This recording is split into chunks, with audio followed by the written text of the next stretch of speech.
बाजी पूरी तरह हमारे हाथ में आ गई है श्वेतलाना। अच्छा, कैसे?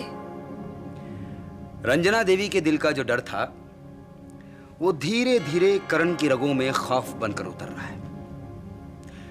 अगर ध्यान से देखो तो करण की आस्तीनें कस गई हैं क्योंकि उसके हाथ पांव फूलने लगे हैं। नतीजे से पहले जीत का ख्वाब देखकर जश्न मत मनाओ। करण काफी टेढ़ी खीर है। श्वेतलाना, ये जो मेरी उंगलियां हैं ना, ये दिखने में बहुत सीधी लगती हैं, लेकिन जब मैं इस्तेमाल करता हूं तो खुद ब खुद टेढ़ी हो जाती है। तुम देखना। फिलहाल तो करण घुटनों के बल चलने का रियाज कर रहा होगा और एक दिन वो मेरा रुख करके घुटनों के बल चल के मेरे पास आएगा और जीवन दान की भीख मांगेगा मुझसे। लेकिन करण की चालबाजियों को मैंने भोगा है। हमेशा चौकन्ना रहना। उसे हराना आसान नहीं होगा। आसान तो मैं भी नहीं हूं उसके लिए श्वेतलाना। उसके नाक में नकेल तो डाल चुका हूं, बहुत जल्द काबू में भी आ जाएगा। खैर, तुम ये बताओ कि वो जो तुम्हारी नौकरानी है उसके लिए लड़का मिला या नहीं? नहीं, फिलहाल तो मैं तलाश कर रही हूँ। मेरी नजर में आएगा तो मैं बताऊंगा। अच्छा श्वेतलाना, ये तुम्हारा बिजनेस कैसा चल रहा है? बहुत अच्छा चल रहा है। लेकिन इस बिजनेस में मेरा दिल लग गया है। मेरे डिजाइन्स की बहुत तारीफ हो रही है। कई बड़े ऑर्डर्स मिल गए हैं और कुछ दिनों में अच्छा खासा मुनाफा भी होने लगेगा। चलो, कुछ तो अच्छा होने लगा। हाँ, लेकिन कभी कभी लगता है कि क्यों ना हम ये लड़ाई बंद कर दें, सारी रंजिशें छोड़ दें और मैं अपना पूरा ध्यान अपने बिजनेस में लगा दूं। दोबारा अपनी जबान पर यह बात मत लाना श्वेता। मैं इस जंग में बहुत आगे निकल चुका हूं। मेरे लिए वापस लौटना नामुमकिन है। अगर तुम मेरी इस आग में अंगारे नहीं डाल सकती तो कम से कम पानी भी मत डालो। जंग को अधूरा छोड़ना मेरी फितरत नहीं है श्वेता। महेंद्र, तुम्हें ताजुब तो हुआ होगा जब मैंने तुम्हें फोन करके कहा कि तुमसे मिलना है। बिल्कुल नहीं, ताजुब क्यों होने लगा? फिर भी तुमने एक बार सोचा तो होगा कि पता नहीं क्यों निशी मिलना चाहती है। ऋतु की शादी सर पर है। क्या क्या तैयारियां हो रही हैं तुम तो जानना चाहती होगी। वो सब खबर मुझे ऋतु और नीतू से मिलती रहती है। Really? अच्छा, क्या बात है? महेंद्र, मुझे तुमसे कुछ मदद चाहिए। जरूर, कहो। कोई फाइनेंशियल प्रॉब्लम? नहीं। फिर एक्चुअली कुछ दिन पहले मैं एक ऑफिस गई थी। उस ऑफिस में मैंने इंटीरियर डिजाइनिंग के लिए टेंडर भरा था। वो काम तो मुझे मिला नहीं, लेकिन उसी ऑफिस में एक होटलियर राजीव कोहली से मुलाकात हुई। उन्हें मेरा काम बहुत पसंद आया और उन्होंने मुझे एक बहुत बड़ा कॉन्ट्रैक्ट भी दिया है। राजीव कोहली नाम सुना हुआ लगता है। महेंद्र, वो एक बहुत अच्छा इंसान है और उसने मुझे बहुत इनकरेज किया। यहाँ तक कि वो एक होटल बना रहे हैं। उस होटल का पूरा इंटीरियर डिजाइनिंग का कॉन्ट्रैक्ट उन्होंने मुझे दे दिया है। क्या हुआ होटल का? प्रोजेक्ट तो पूरी तरह कंप्लीट था, लेकिन पता नहीं ऐन वक्त पर फाइनेंशियल प्रमोटर के साथ उनकी अनबन हो गई। उसकी वजह मैं थी महेंद्र। वो कैसे? क्या बताऊं, जो फाइनेंशियल प्रमोटर है ना, उसका एक इंटीरियर डिजाइनर के साथ कुछ खास रिश्ता है। You know what I mean. तो वो चाहता है कि ये इंटीरियर डिजाइनर इस होटल के प्रोजेक्ट को कंप्लीट करे, लेकिन राजीव के मुताबिक इस डिजाइनर को डिजाइनिंग की ABC भी नहीं मालूम। तो उसे ये बात मंजूर नहीं हुई। उसने फाइनेंशियल प्रमोटर से ये प्रोजेक्ट वापस ले लिया। इससे प्रॉब्लम हो गई। Where is the problem? अगर प्रोजेक्ट अच्छा है तो उसे कोई भी फाइनेंस करेगा। राजीव कोहली ये होटल बना कहाँ रहा है? लोनावला में। Very good. महीन, मैं चाहती थी कि इस प्रोजेक्ट को तुम ले लो, मतलब फाइनेंशियल प्रमोटर बन जाओ। उसकी गारंटी तुम लोगी? बिल्कुल, राजीव की और प्रोजेक्ट की गारंटी मैं लूंगी। Then there is absolutely no problem. तुमने कह दिया, समझो गारंटी हो गई। मैं खुद सोच रहा था कि मल्होत्रा इंडस्ट्रीज में एक फाइनेंसिंग और लीजिंग का डिवीजन खोला जाए, लेकिन पता नहीं, बात करके देखता हूँ। Give me 1 week's time. फिर भी तुम्हें पॉसिबिलिटी क्या लगती है? दिक्कत तो कोई आनी नहीं चाहिए। हाँ, हो सकता है थोड़ा वक्त लग जाए, बट यू डोंट वरी। अगर मल्होत्रा इंडस्ट्रीज के जरिए ये काम ना हुआ तो मैं किसी बिजनेस एसोसिएट को पकड़ लूंगा। He will do it. I'm sure many people would be interested. Thanks a lot, man. You're welcome. इस आदमी से मदद मांगने से पहले आपने मेरी मौत का तो इंतजार किया होता। ये मैं तेरी भलाई के लिए कर रही हूँ। भले और बुरे की आपको कोई पहचान नहीं रही है। ऋषभ और मेरी मदद। देखिए, हेकड़ी देखिए जनाब की, और इसके बाद तुम उम्मीद करती हो माँ कि ये तुम्हारी कोई भी बात सुनेगा और समझेगा। पूरी तरह दलदल में धंसने के बाद ही इस इंसान को अकल आएगी। भुगतने दो माँ, इसे अपने कुकर्म भुगतने दो। ये बेटा ऐसा नहीं कहते। और करण, तुम अभी चुप कर जाओ। ऋषभ को मेरे मामले में घसीटने की कोई जरूरत नहीं है। आपको जो कहना है मुझसे कहिए। मैं तुम्हें 1000 बार कह चुकी हूँ, लेनिन से दुश्मनी मत बढ़ाओ। तो फिर चूड़ियां ला करके दे दीजिए, मैं बैठ जाता हूं घर में पहन के। इतना कमजोर हो गया दिल आपका कि मुझ पर एतबार नहीं है? नहीं रंजना देवी, नहीं। इस आदमी का कुछ नहीं हो सकता। जो आदमी खुद ही का दुश्मन बन जाए, उसे ऊपर वाला भी नहीं बचा सकता। I'm sorry।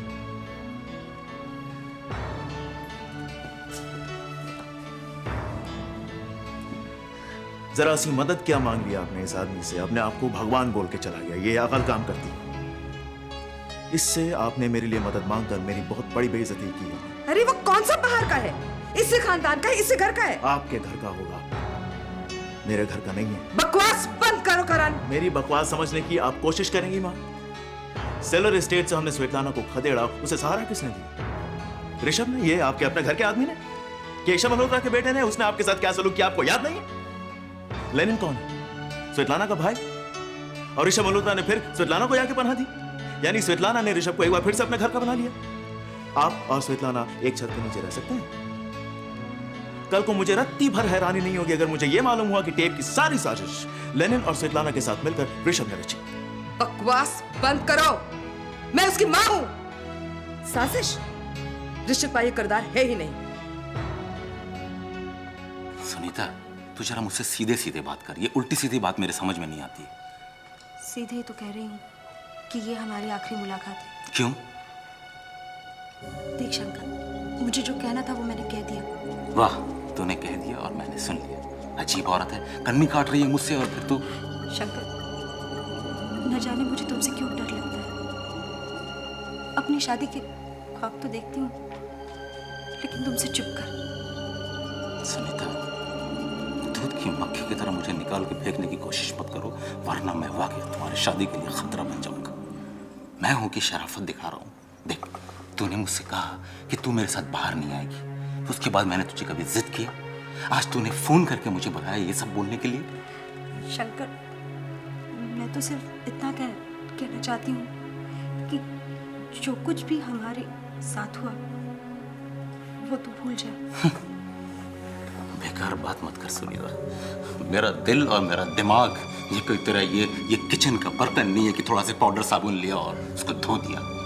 जो कुछ भी हमारे बीच में गुजरा है वो मेरे दिल में अच्छी तरह से घर कर गया है। हाँ, ये कर सकते हैं कि दोबारा कभी ऐसी कोई बात पैदा ना हो, इसलिए इसके बारे में हम लोग बात ही ना करें। तुझे तो अपनी जबान पर काबू है नहीं, तो खुद शराब के पेट में जाते ही सारी बातें बाहर आ जाती हैं। अब तो तुझे मेरे अंदर सारी खामियां नजर आएंगी।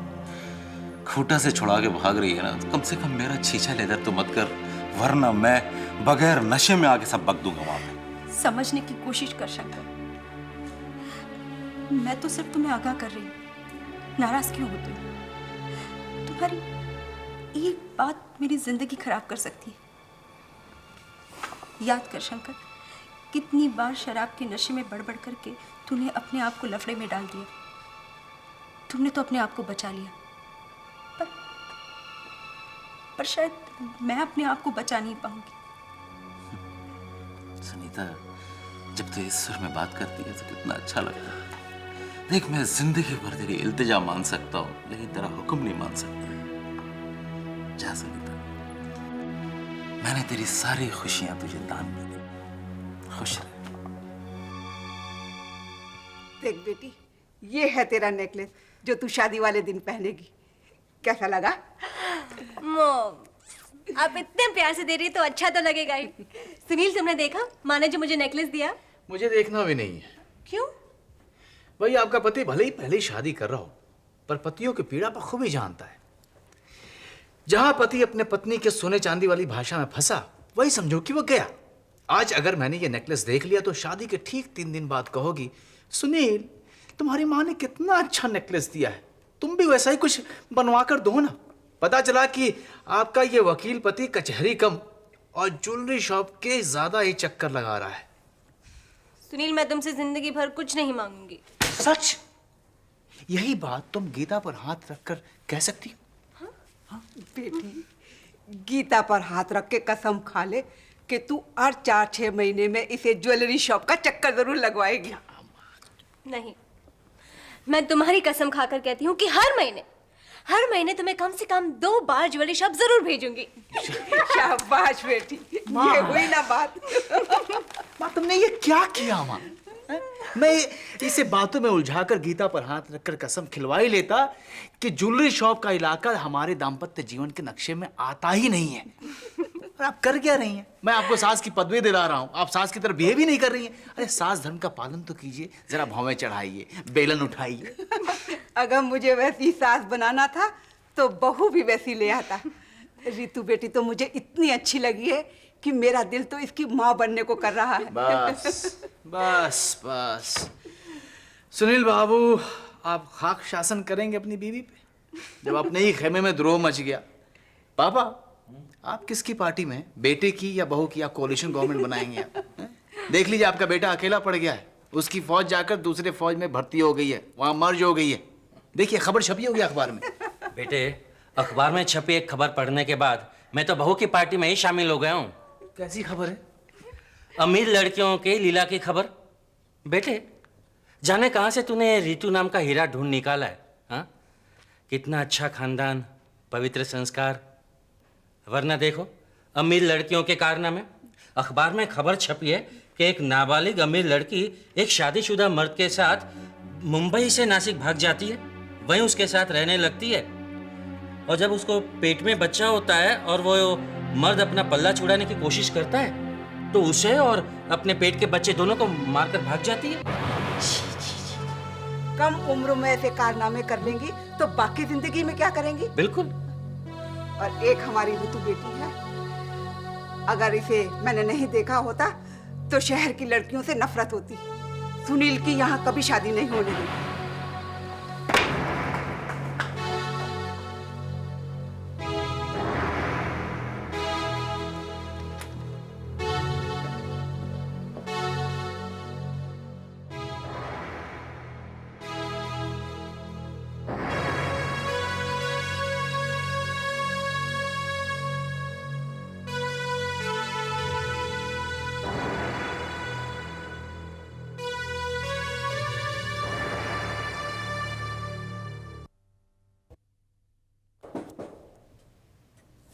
यस, कम इन।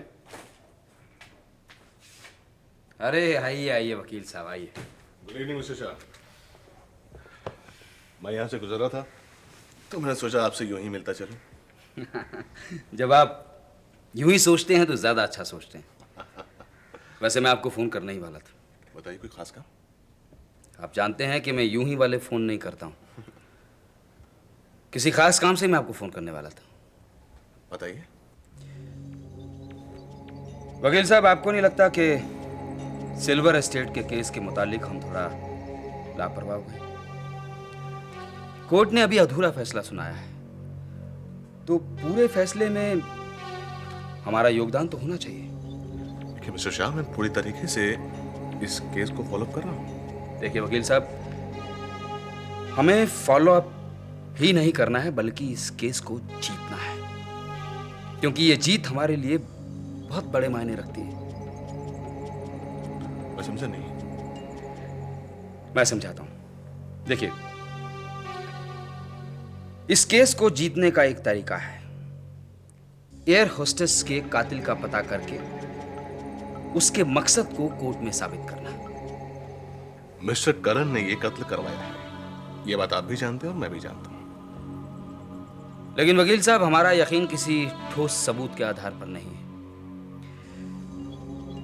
एयर होस्टेस का कत्ल करवाना, इसके पीछे करण का जो मकसद है वो हमें साफ नजर आ रहा है। तो हम ये मान रहे हैं कि कत्ल करण ने करवाया, लेकिन हो सकता है कि कोई और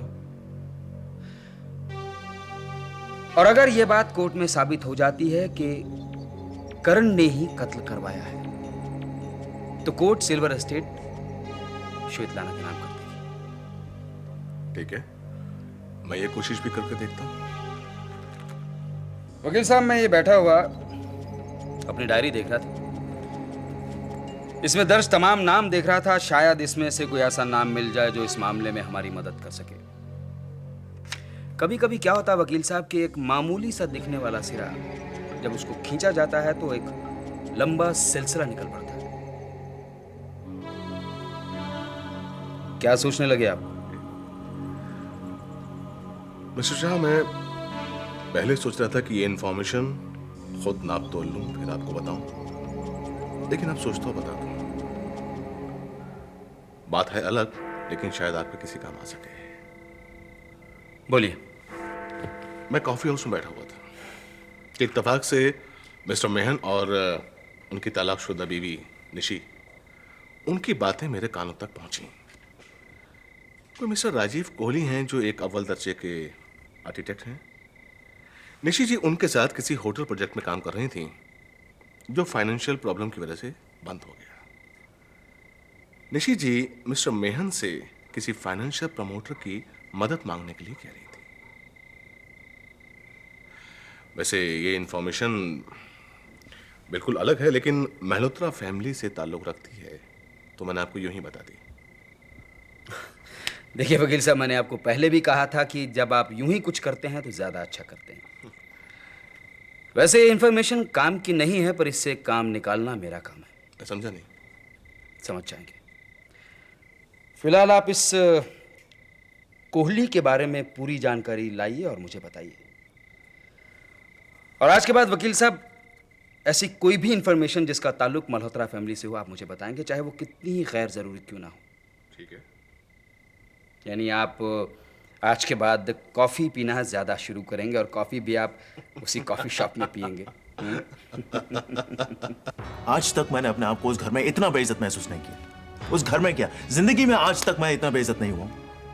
करण, मुझे तो नहीं लगता कि तुम्हारी बेइज्जती हुई है। तुम मुझे और मेरे उसूलों को नहीं जानती हो रक्षंदा। मैं जिंदगी एक ढंग से जीता हूँ। करण, जो कुछ रंजना देवी ने किया वो तुम्हारे भलाई के लिए किया है। तुम हर बात का गलत मायना क्यों लगाते हो? तुम खामोखा गलत बात को सही मायने देने की कोशिश कर रही हो। करण, बुरा नहीं मानो तो एक बात कहूँ, तुमने गलत बातों को अपना उसूल बना लिया है। तुम घर में अकेले नहीं रहते, और भी लोग हैं। तुम्हें उनका कहना सुनना ही पड़ेगा, खासकर अगर वो तुमसे बड़े हो। मुझे बड़ों की इज्जत करना आती है। तुम्हारे सामने आज तक मैंने माँ की कोई शिकायत की है, लेकिन ऋषभ जैसे आदमी के सामने मेरी खैरियत की भीख मांगने की क्या जरूरत थी? करण, तुम्हारा रंजना देवी से क्या रिश्ता है? क्या सवाल है? माँ है। एक तरफ से तुम कहते हो कि वो तुम्हारी माँ है और दूसरी तरफ से तुम कहते हो कि तुम्हारी बेइज्जती हुई है। करण, अगर मैं भी रंजना देवी की जगह होती ना तो अपने बेटों की खैरियत के लिए कहीं भी जाकर हाथ जोड़ने को तैयार हो जाती। ऐसी कोई आफत नहीं आ गई है मुझ पे।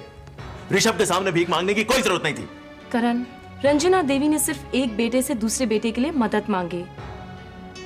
ये जानते हुए कि मेरे और उसके बीच में क्या है? नफरत, यही ना? करण, लेकिन इस नफरत का माँ के दिल पर कोई असर नहीं पड़ता। एक बार रंजना देवी की बात को मान के तो देखो, तुम्हें बहुत अच्छा लगेगा।